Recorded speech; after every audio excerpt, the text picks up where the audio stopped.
Hi, everyone. I'm Dan Albers, and welcome here to This Week in Anderson on our Big Guy Sports podcast here on USBN Sports. And I'm joined with my co-host here, Steve Ellis. And Steve, as always, man, always fun to be doing this. Always great, Danny. Appreciate it.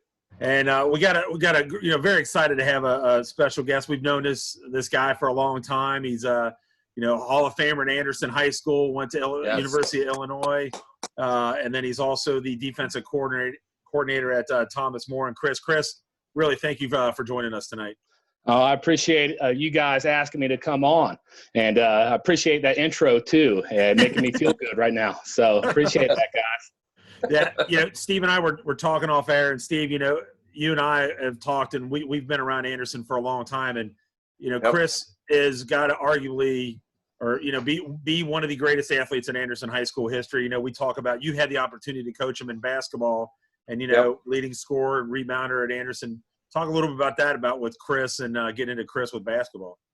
Well, I tell you, Danny, that's I'm going to show my age. I've been around Anderson for 40 plus years, and I've talked to some people that have been there before me, and obviously getting to know Chris and being on the coaching staff, coaching Chris, I can say without hesitation that Chris was by far to this day still the greatest basketball player to ever play at Anderson High School. No question about it. It's not Absolutely.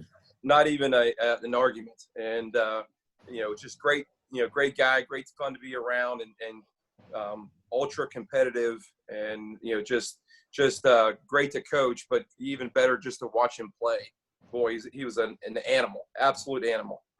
You know what, Steve? I appreciate that, man. Seriously. Hey, we're kind of going back in the day. It feels good to kind of relive those glory days for sure. But, there's no doubt, Anderson, the people that I had the chance, the opportunity to go through and be coached by, yourself, Frank Randy, obviously the man, the giant, Dan Bartholomew. Dan Bartholomew. Can't forget about Dan. Dan's a legend. Right. But, you guys on the basketball court, what a fun group. And obviously we had some really good teammates, man. We had some really good players. We were definitely lucky to have some really good classes come through. We did. Especially when I was around. I had some really good teammates, no doubt about it. Talk basketball. Talk about Kurt Shoemaker, Marcus Thompson, obviously Patswald. Talking about guys that can flat out play basketball. It makes a team sport that much easier when you're surrounded by really good players. It was a great ride and so much fun to be around, and practices were awesome, and the games weren't easy. I mean, we played a Winton Woods team that you'll remember that had 4 Division I players on it, and they were stacked, and you just dominated them. So talk a little bit, Chris, about playing. Let's just talk about basketball first, and your love for that, and how all that came to be, and how all of a sudden, you're getting recruited from Division I coaches and Bob Huggins and the like. Yeah. Honestly, I started playing when I was really young. I was kind of fortunate enough to have my older brother, Adam. He kind of paved the way for myself. So, I grew up watching Adam play, and he had a really great career, himself. Sure did. Definitely on the hardwood. So it made me want it a little bit more. Seeing my older brother have that success, and that's something where it makes it easy to go out and shoot hoops when you got an older bro showing you the road. So that's something. Obviously, always played basketball, football, baseball growing up. I actually ended up giving up baseball in about 5th grade. I was terrible at it. I couldn't judge a fly ball. I could barely hit. It was bad. When you're playing right field in 5th grade, and I had a short attention span, it was bad. It was bad. Yeah. So that got me to really focus in on basketball and football, and from there, I had a really great time playing both sports. That's one thing where I wish more kids did that nowadays. Hey, play 2, play 3 sports if you can. Because I think it makes you a better athlete overall. You definitely don't get burned out playing that one sport. So, but I ended up basically following my brother Adam. He had a really good career. You broke his record. Yeah. Yeah, we still talk about it to this day at family parties. So, I always talk to him about it, and he always throws out that excuse that I played as a freshman on varsity. He only had 3 years to do it. Yeah, So, I know, because I coached Adam when he was a freshman. He was on the freshman team, and then he moved up about halfway through the year. But yeah, that was awesome. But being the all-time leading scorer and getting highly recruited in D1 basketball, talk a little bit about that, about like Bob Huggins coming to Anderson and getting you out of the class. Yeah, that experience was really cool. Obviously growing up in Cincinnati, I love watching UC basketball. There was no doubt about it. I was a big UC fan. Having him come to school to talk to me, that was a big deal. That was definitely an awesome experience. But at the same time, I started getting a lot of football interest at the same time. So, that's where I had to kind of figure out what I wanted to do. Obviously, being a 6'6", 6'7" post guy, you kind of have a ceiling on what you can do. So, and obviously, being a big football guy, also playing in the Big Ten was a really neat experience, and I was really happy to have some offers to play in the Big Ten. So it really came down to, I thought football was going to be a better avenue for me later on. And, obviously I have no regrets about my decision for sure. I had a really great experience up at Illinois.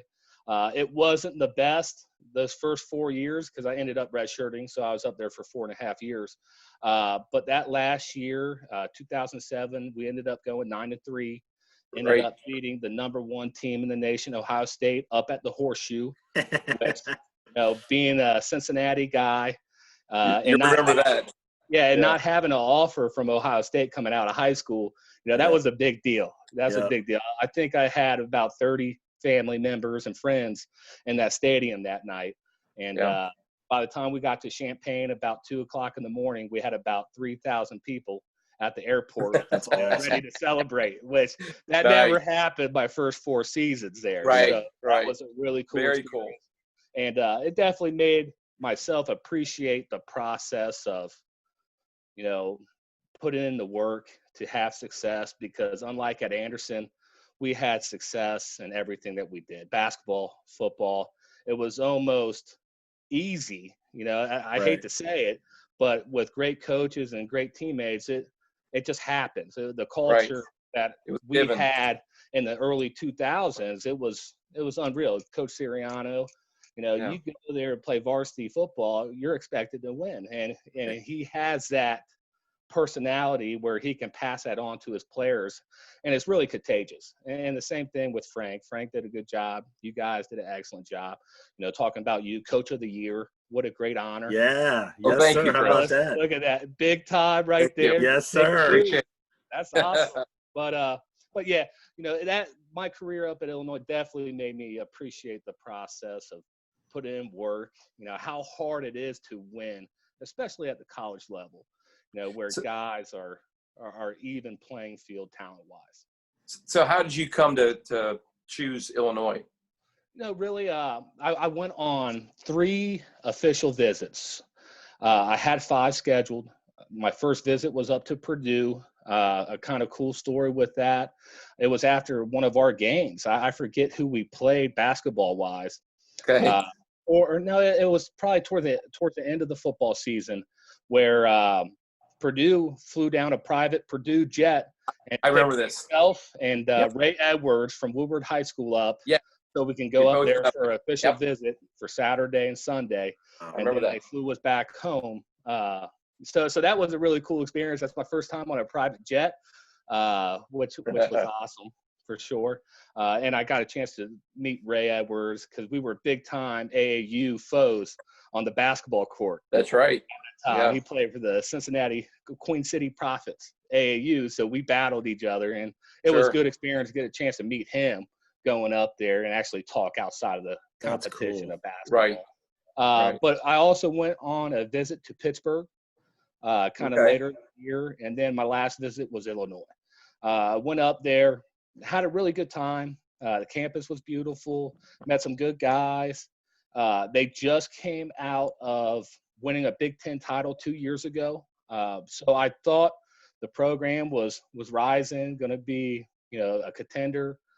And I just ended up really liking the place. So that's Cool. something where I just decided Illinois was the place, and obviously playing in the Big Ten was important to me.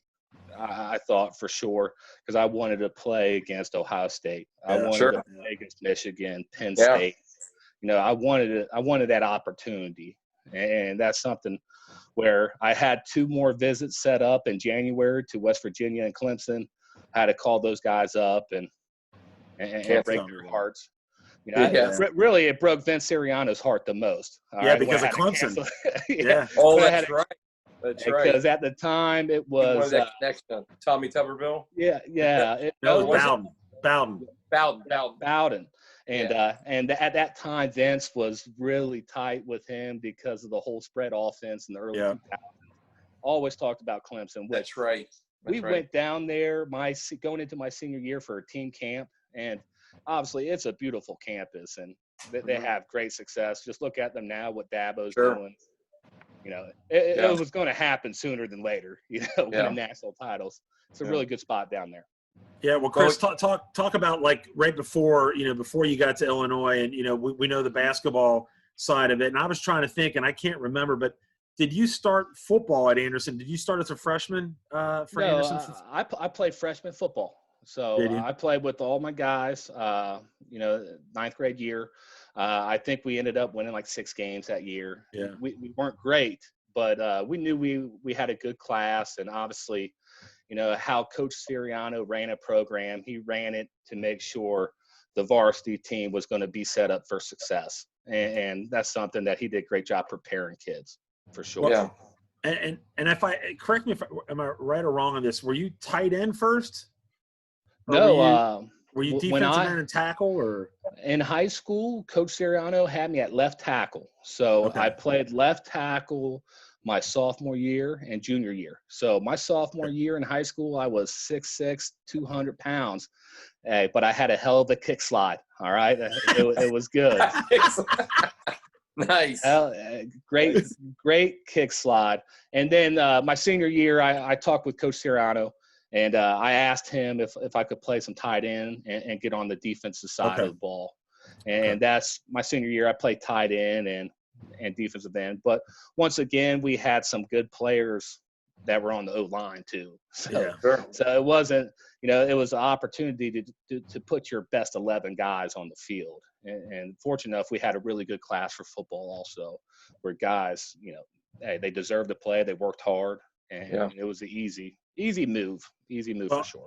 And just talk about your experience real quick with Anderson. We all pretty much got, for football, we got a pretty good tie-in together, all of us, even after we graduated. I mean, I was back in 86 and you're 2003, but we all kind of have this. Talk a little bit about the bond that the football part of the side of it has too. Well, I think if you run across anybody with shared experiences, especially like a place like Anderson where, most people that go through Anderson football, Anderson basketball, they're happy with their experiences. So it makes for something easy to talk about.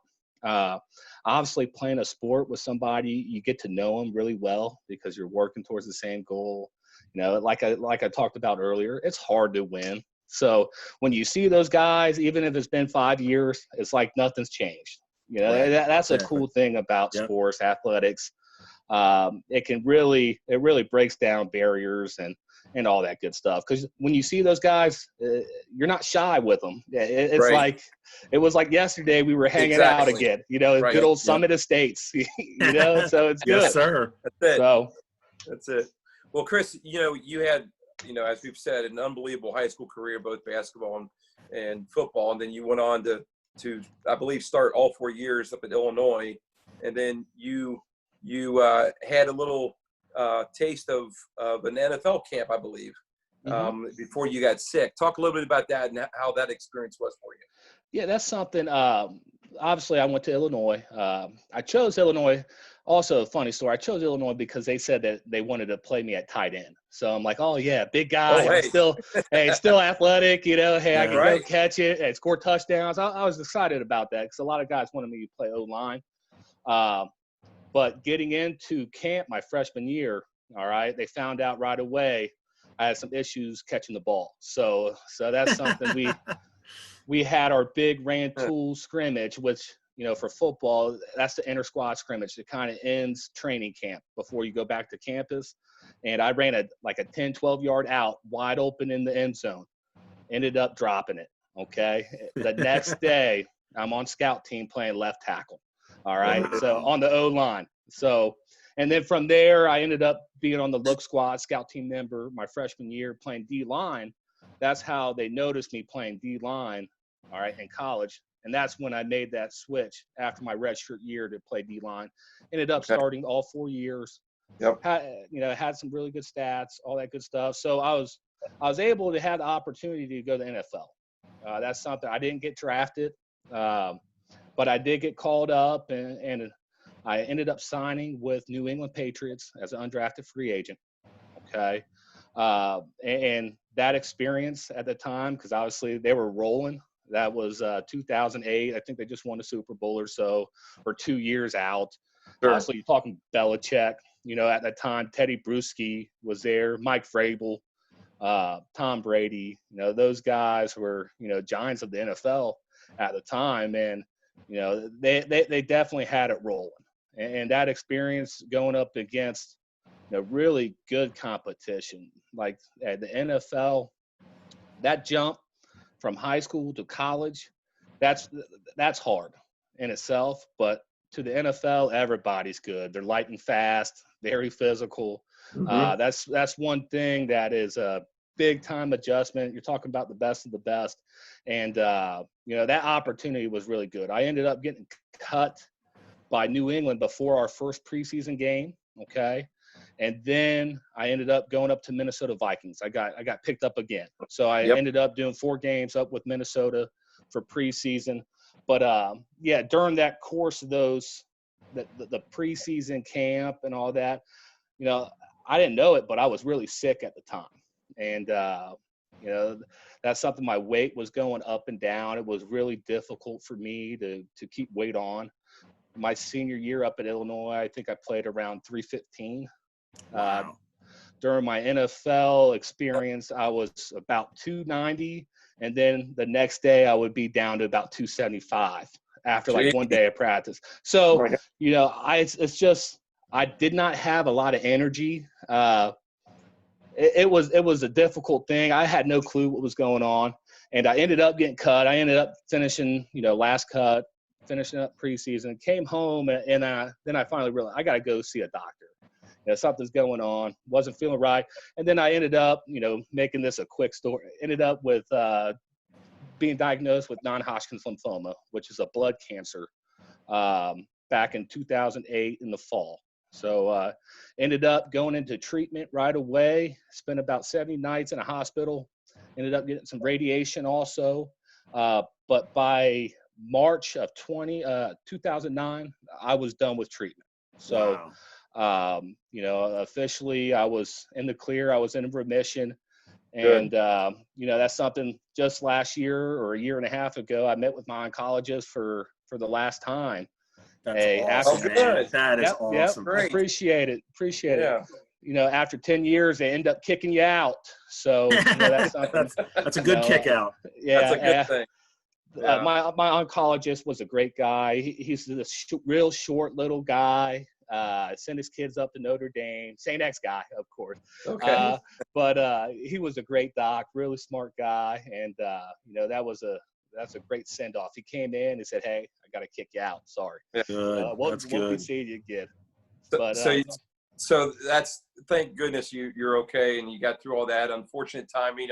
I no doubts that you would have been an NFL player somewhere, you know, at least, you know, for a period of time. But then after that, you moved on and mm-hmm. you know, somehow you got into coaching. Talk a little bit about how long you've been at Thomas More and what got you into coaching. Yeah, you know, I think part of that experience going through the whole treatment with cancer and not being able to kind of end, my football career how I wanted it to. Sure. I wanted to be around the game still, but obviously I did not know about the comeback, physically, if I was going to be able to, hit the weight room again. Because, during my treatment, I got down to about 180, 175 pounds. Wow. So I lost a whole bunch of weight where, it was a tough road to recovery. But luckily, I knew that I wanted to stay with the game of football. I thought I could, benefit and help some other, people. And at the same time, I definitely did not know, the whole, process of getting into the coaching profession, what it all entails. But luckily, I sent out some stuff about GA jobs, like just like entry-level jobs. And I ran into Scott Peters at a Target. There you go. All right, Yep. back in 2009. All right, so Scott Peters was my defense line coach. He's a teacher at Anderson for a long time. Now he's at Nagel. And now he's my linebacker coach at Thomas More. He's a great guy. So, Right. Right. But yeah, I told him that I was interested in getting into coaching, and he told me about a job over at Thomas More that was open. So the next day, the head coach at the time, Jim Hilvert, gave me a call, set up an interview, and from there, I've been there since 2009. And that's one thing about Thomas More, is a great place, especially for myself. I married a fellow Redskin, Quincy, my wife. Yes. So that's we're still have the opportunity to live in Anderson. Thomas More is only 15, 20 minutes away. Sure. And we have some really great people at Thomas More with the coaches, the players that we recruit to come into our program. And you guys all know it. People make experiences. There ain't no doubt. And being surrounded by great people just makes the time fly by.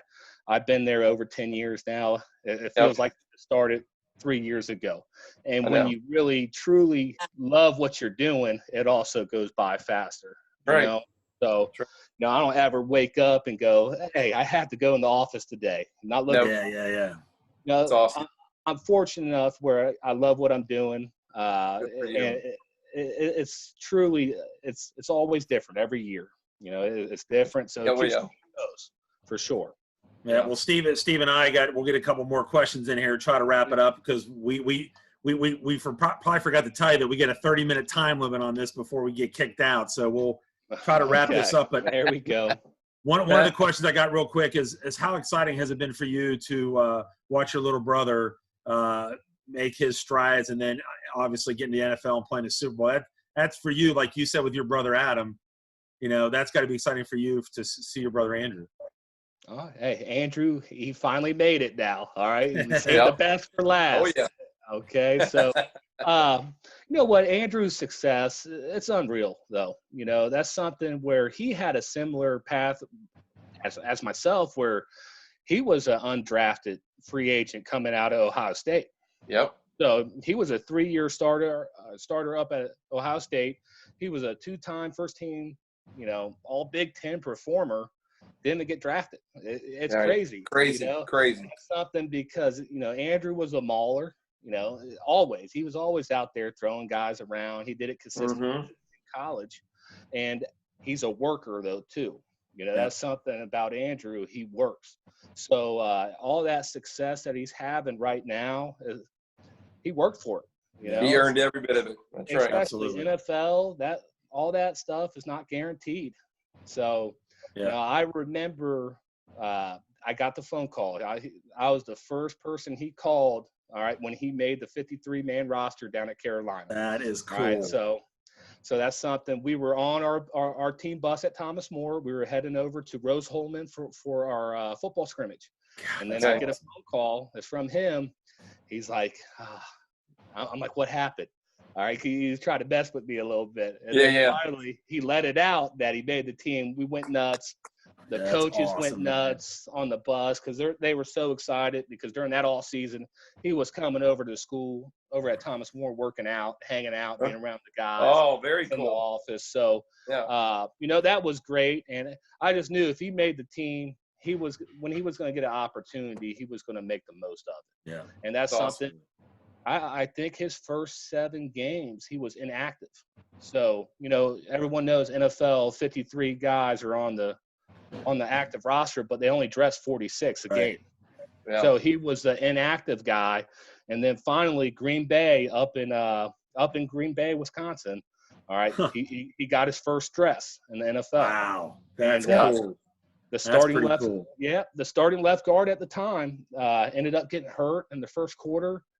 Andrew's number got called, and he did really well. And guess what? He never looked back. That's awesome. And that's why he's had such great success. He's going into, I think this is his 7th year in the NFL. So that's amazing.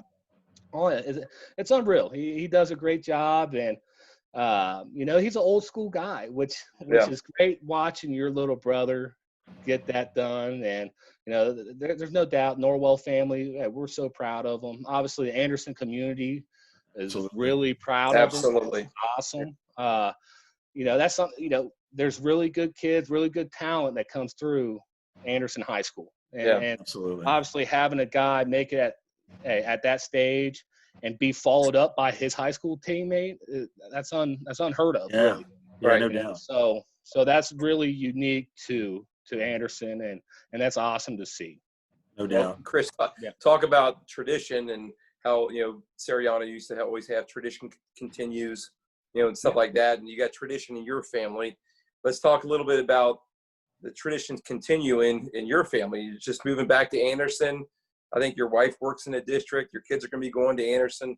Talk a little bit about that, because that's pretty cool. Yeah, obviously I had a great experience. My oldest son, he just turned 5 here a few days ago. So he already thinks he's smarter than me. And he is.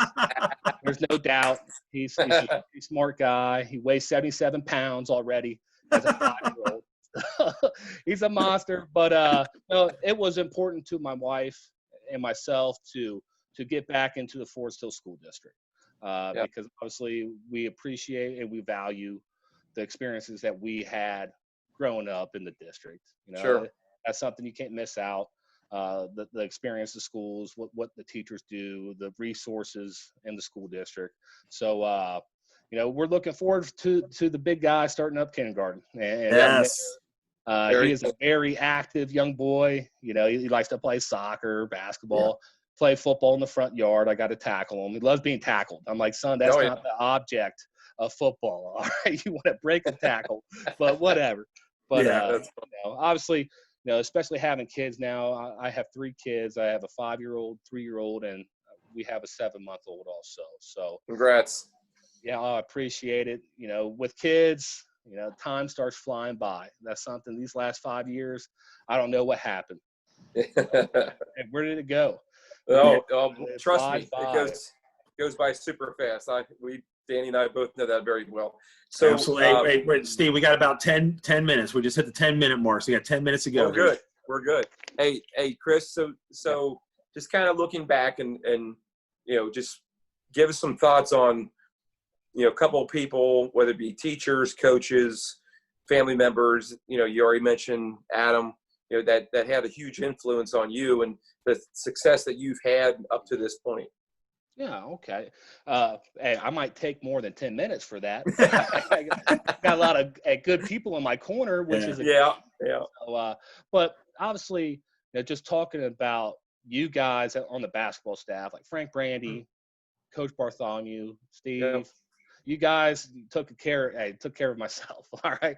There's no doubt. I wasn't the easiest young guy to have in a program. Obviously I'm thick-headed. All right. I get that from my dad. If anybody knows my dad out there. Yes, sir. Big Evar. But coming from there, like Vince Sirianni was a big impact on me also. With Vince, he did live in Summit. So I grew up. Vince was my backdoor neighbor. So he lived right behind us. So I grew up playing with Chris and that experience playing for Vince and the type of stuff that he prepared us for, was really cool. That's something, Vince always talked about how he ran his program like a college program. And when I got into college, guess what? It was a college program. You can see it. Yeah. I did it 3 years previously, and Vince wasn't lying. It's right there, which was good. But obviously my brother was huge. My family, I'm one of 7 kids. So the Norwells, we are a close-knit group. Obviously my dad, my mom, great people, always were there to support and provided everything that we needed, growing up. And obviously, it all starts at home. You got to have that support, and mom and dad were excellent. They really would give their shirt off their back to help my journey, which is great to have. Obviously, I can't really give one example of like a teacher. We had some really good teachers, just thinking about some, like obviously Mrs. Gross was a really good one. The teachers, they were good. They talked with their students, try to make stuff interesting. All right. Cause once again, I wasn't the best student in there. All right. Yeah. But they were good people. But yeah, obviously, those are the kind of the big ones for me. And obviously college, I got some other people that, I looked at that kind of helped me out a ton. And that's something that I've been blessed to have some really good people, in my life so far. Great, Chris. Got to keep that going for sure. Yeah, that's awesome. We're down to the 6-minute mark, so we're getting right down to the end. I don't want to do what we did last week, but if you can, just real quickly, give me your favorite high school memory, maybe a coaching or a college memory, if you can get that in within like less than 5 minutes. Okay, yeah, I think I can do that. The college memory would be Ohio State. We already talked about it. There you go. Beating the #1 team in the nation, and then coming home to basically just a party at the airport, and then the campus town was going. That was a really cool experience. High school, I had a lot of really good memories. Athletically, winning conference 3 times in a row for football. I believe we went undefeated my junior and senior year. We went back-to-back 10-0. And then obviously I think for basketball would be our senior year, actually beating Winton Woods twice, sweeping them during the regular season to be crowned champion of the FAVC. That's right. I think that was like the first one in forever too. It is, and those are some unbelievable memories. And we did this show last week, and Steve and I kind of messed up a little bit, and we didn't have a really good chance to sign off. And I didn't want to make sure that I didn't do that here today. We still got some time, but I want you to know that, me doing the football games and then watching you during basketball, because being around Steve, there's no doubt in my mind. I loved watching all the Norwells. I remember watching Adam, because Adam played with my brother Timmy.